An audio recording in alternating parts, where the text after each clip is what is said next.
നമസ്കാരം. ലോകകപ്പ് ഫുട്ബോളിൽ കരുത്തരായ നെതർലാൻഡ്സിനെ വിറപ്പിച്ച് നിർത്തി ഏഷ്യൻ കരുത്തരായ ജപ്പാൻ.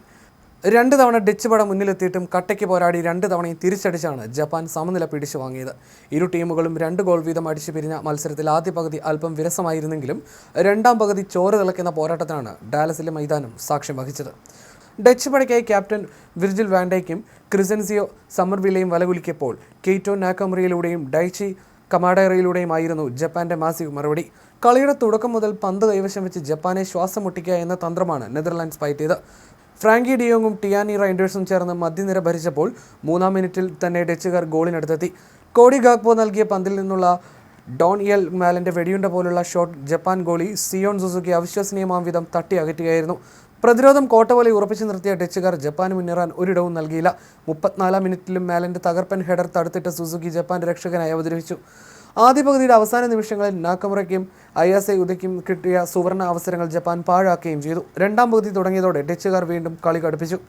51-ാം മിനിറ്റിൽ റെയിൻ ഗ്രാവൻബെർഗ് ബോക്സിലേക്ക് ഉയർത്തി നൽകിയ പന്ത് അത്യുഗ്രൻ ഹെഡറിലൂടെ ഡച്ച് ക്യാപ്റ്റൻ വിർജിൽ വാൻഡൈക്ക് വലയിലെത്തിച്ചതോടെ നെതർലാൻഡ്സ് മുന്നിലെത്തി. എന്നാൽ വിട്ടുകൊടുക്കാൻ ജപ്പാന്റെ സമറായിപ്പട തയ്യാറല്ലായിരുന്നു. വെറും 6 മിനിറ്റിനുള്ളിൽ ജപ്പാൻ മറുപടി നൽകി. 57-ാം മിനിറ്റിൽ ഇടതുവിങ്ങിലൂടെ കുതിച്ചെത്തിയ ടക്കെഫൂസ ഗുബോ നൽകിയ പാസ് സ്വീകരിച്ച് കെയ്റ്റോ നാക്കമുറ തൊടുത്ത ഷോട്ട് ഡിഫൻഡറുടെ കാലിൽ തട്ടി ഗതി മാറി ഡച്ച് വലയിൽ കയറുകയായിരുന്നു. തുല്യത പാലിച്ചതോടെ കളി പിന്നെയും ചൂടുപിടിച്ചു. 64-ാം മിനിറ്റിൽ ഗ്രാവൻബെർഗിന്റെ പാസ് സ്വീകരിച്ച് ക്രിസൻസിയോ സമ്മർവില്ലെ ബോക്സിന്റെ വലതുഭാഗത്തു നിന്ന് അടിച്ച മനോഹരമായ ഇടംകാലിനടി പോസ്റ്റിന്റെ ഇടതുമൂല തുളച്ചു കയറിയതോടെ നെതർലാൻഡ്സ് വീണ്ടും മുന്നിലെത്തി.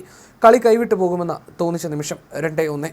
തോൽവി സമ്മതിക്കാതെ ജപ്പാൻ ഡച്ച് ഗോൾ മുഖം നിരന്തരം ആക്രമിച്ചുകൊണ്ടിരുന്നു. ഒടുവിൽ കളി തീരാൻ വെറും ഒരൊറ്റ മിനിറ്റ് മാത്രം ബാക്കി നിൽക്കെ സ്റ്റേഡിയത്തെ ആവേശക്കടലാക്കി ആ ചരിത്ര നിമിഷം പിറന്നു. 89-ാം മിനിറ്റിലായിരുന്നു അത്. കോക്കിയോഗാവ എടുത്ത ഉഗ്രൻ കോർണർ കിക്ക് വായുവിൽ ഉയർന്നു ചാടി ഒരു ബുള്ളറ്റ് ഹെഡറിലൂടെ ഡൈച്ചി കമാഡ ഡച്ച് വലയിലാക്കി. ഇത് ജപ്പാൻ ആവേശ സമനില സമ്മാനിക്കുന്നതായി. അതേസമയം ഗ്രൂപ്പ് ഇയിൽ നടന്ന മത്സരത്തിൽ 1-7 ഗോളുകൾക്കാണ് ജർമ്മനി ക്യുറോസോയെ തോൽപ്പിച്ചത്. കളിയിൽ തോറ്റെങ്കിലും ലോകകപ്പിലെ തങ്ങളുടെ അരങ്ങേറ്റ മത്സരത്തിൽ തന്നെ കരുത്തരായ ജർമ്മനിയുടെ വല കുലുക്കി കന്നി ഗോൾ നേടാനായതിന്റെ നിറഞ്ഞ കയ്യടിയുമായിട്ടാണ് കുഞ്ഞന്മാർ മൈതാനം വിട്ടത്.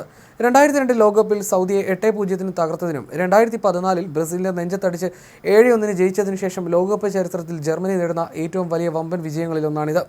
റഫറിയുടെ സ്റ്റാർട്ടിംഗ് വിസിൽ വീണത് മുതൽ ഹൂസ്റ്റണിലെ പുൽമൈതാനത്ത് ജർമ്മൻ പടയാളികളുടെ സർവാധിപത്യമായിരുന്നു.